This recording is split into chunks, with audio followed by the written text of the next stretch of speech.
Jérémie, chapitre 16. La parole de l'Éternel m'a été adressée. Tu ne prendras pas de femme et tu n'auras ni fils ni fille dans cet endroit. En effet, voici ce que dit l'Éternel au sujet des fils et des filles qui naissent ici, de leurs mères qui les ont mis au monde et de leurs pères qui les ont eus dans ce pays. Ils mourront de maladies graves, sans que personne ne les pleure et ne les ensevelisse. Ils deviendront pareils à du fumier sur la terre. Ils seront exterminés par l'épée et par la famine, et leurs cadavres serviront de nourriture aux oiseaux du ciel et aux bêtes de la terre. Oui, voici ce qu'a dit l'Éternel. N'entre pas dans une maison où l'on s'est réuni pour un deuil, n'y va pas pour pleurer, ne les plains pas, car j'ai retiré ma paix à ce peuple, déclare l'Éternel, ainsi que ma bonté et ma compassion. Grands et petits mourront dans ce pays. Ils ne seront pas ensevelis, on ne les pleurera pas, on ne se fera pas d'incision rituelle et l'on ne se rasera pas pour eux. On ne rompra pas le pain, quand on mènera le deuil, pour consoler quelqu'un au sujet d'un mort. On ne lui offrira pas la coupe de consolation au décès de son père ou de sa mère. Tu n'entreras pas non plus dans une maison où l'on festoie pour t'asseoir avec eux, pour manger et pour boire, car voici ce que dit l'Éternel, le Maître de l'univers, le Dieu d'Israël. Je vais faire cesser dans cet endroit, sous vos yeux et avant la fin de votre vie, les cris de réjouissance et de joie, les chants du fiancé et de la fiancée. Lorsque tu annonceras tout cela à ce peuple, ils te diront, « Pourquoi l'Éternel a-t-il décrété que tous ces grands malheurs nous arriveraient? Quelle est notre faute?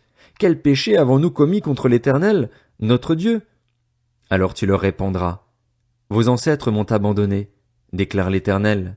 Ils ont suivi d'autres dieux, les ont servis et se sont prosternés devant eux. Ils m'ont abandonné, ils n'ont pas respecté ma loi. Et vous, vous avez fait le mal plus encore que vos ancêtres. Chacun de vous suit les penchants de son cœur mauvais au lieu de m'écouter. Je vous expulserai de ce pays dans un pays inconnu aussi bien de vous que de vos ancêtres, et là vous servirez d'autres dieux jour et nuit, car je ne vous accorderai plus aucune faveur. Voilà pourquoi les jours viennent, déclare l'Éternel, où l'on ne dira plus, l'Éternel est vivant, lui qui a fait sortir les Israélites d'Égypte. Mais, l'Éternel est vivant, lui qui a fait sortir les Israélites du pays du Nord et de tous les pays où il les avait chassés. Je les ramènerai dans leur pays, celui que j'avais donné à leurs ancêtres. Je vais envoyer une foule de pêcheurs, déclare l'Éternel, et ils les pêcheront. Après cela, j'enverrai une foule de chasseurs, et ils les chasseront sur toutes les montagnes et sur toutes les collines, jusque dans les fentes des rochers. En effet, mes yeux sont attentifs à toutes leurs voies, elles ne sont pas cachées devant moi, et leurs fautes n'échappent pas à mon regard. Je leur rendrai d'abord le double de ce que méritent leurs fautes et leurs péchés, parce qu'ils ont porté atteinte à mon pays. Ils ont rempli mon héritage des cadavres de leurs monstrueuses idoles et de leurs horreurs. Éternel, tu es ma force et mon abri, mon refuge lorsque je suis dans la détresse. Les nations viendront vers toi depuis les extrémités de la terre et elles diront, nos ancêtres n'ont hérité que le mensonge, des idoles sans consistance qui ne servent à rien. L'homme pourrait-il se faire des dieux? Ce ne sont pas des dieux. Voilà pourquoi je vais leur faire connaître. Cette fois-ci, je vais leur faire connaître ma puissance et ma force. Ils sauront que mon nom est l'Éternel. Jérémie, chapitre 17.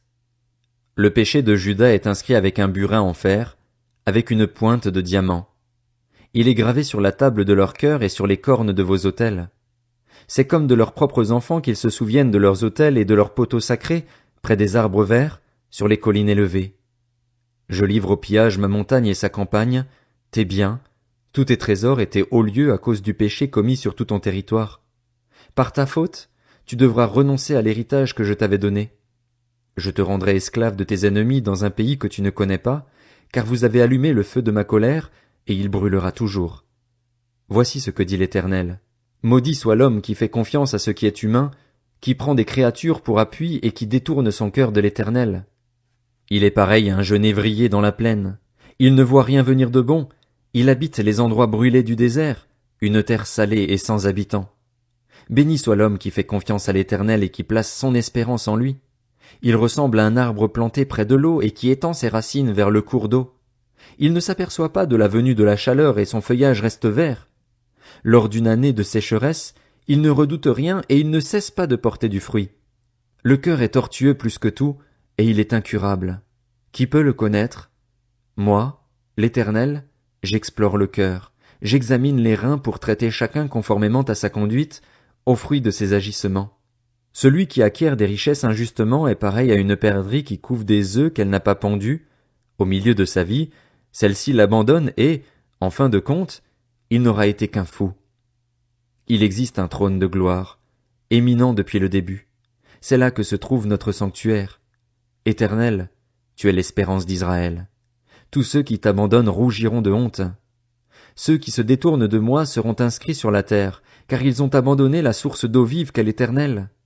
Guéris-moi, Éternel, et je serai guéri. Sauve-moi et je serai sauvé, car tu es le sujet de ma louange. Voici qu'ils me disent: Où est la parole de l'Éternel? Qu'elle s'accomplisse donc. Et moi, pour t'obéir, je n'ai pas refusé d'être un berger. Je n'ai pas non plus désiré le jour de la souffrance. Toi, tu connais ce qui est sorti de mes lèvres. C'est devant toi. Ne sois pas pour moi un sujet de terreur, toi, mon refuge le jour du malheur. Que mes persécuteurs soient humiliés, mais que moi, je ne le sois pas. Qu'ils tremblent, mais que moi, je ne tremble pas. Fais venir sur eux le jour du malheur, brise-les par la répétition d'une catastrophe. Voici ce que m'a dit l'Éternel.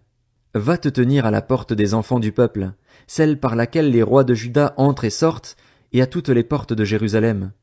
Tu leur diras: Écoutez la parole de l'Éternel, roi de Juda, tous les Judéens et vous tous, habitants de Jérusalem, qui entrez par ces portes. Voici ce que dit l'Éternel. Veillez sur vous-même. Ne portez pas de fardeau le jour du sabbat, n'en introduisez pas par les portes de Jérusalem. Ne sortez de chez vous aucun fardeau, le jour du sabbat, et n'accomplissez aucun travail, mais faites de ce jour un jour saint, comme je l'ai ordonné à vos ancêtres. Ils n'ont pas écouté, ils n'ont pas tendu l'oreille. Ils se sont montrés réfractaires au lieu de m'écouter et de tenir compte de la correction. Si vous m'écoutez vraiment, déclare l'Éternel, si vous n'introduisez pas de fardeau par les portes de cette ville le jour du sabbat, si vous faites de ce jour un jour saint et n'accomplissez aucun travail ce jour-là, alors les rois et les princes qui siègent sur le trône de David continueront à entrer par les portes de cette ville, montés sur des chars et des chevaux, ainsi que leurs princes, les Judéens et les habitants de Jérusalem, et cette ville restera pour toujours habitée. Les habitants des villes de Juda et des environs de Jérusalem, ceux du pays de Benjamin, de la plaine, de la montagne et du sud entreront pour offrir des holocaustes et d'autres sacrifices, des offrandes végétales et de l'encens, et pour offrir des sacrifices de reconnaissance dans la maison de l'Éternel. En revanche, si vous ne m'écoutez pas et ne faites pas du jour du sabbat un jour saint en ne portant aucun fardeau, en n'en introduisant aucun par les portes de Jérusalem le jour du sabbat, alors je mettrai le feu aux portes de la ville. Il dévorera les palais de Jérusalem et ne s'éteindra pas.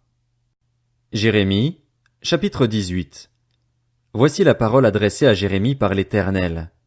Lève-toi et descends à la maison du potier. Là, je te ferai entendre mes paroles.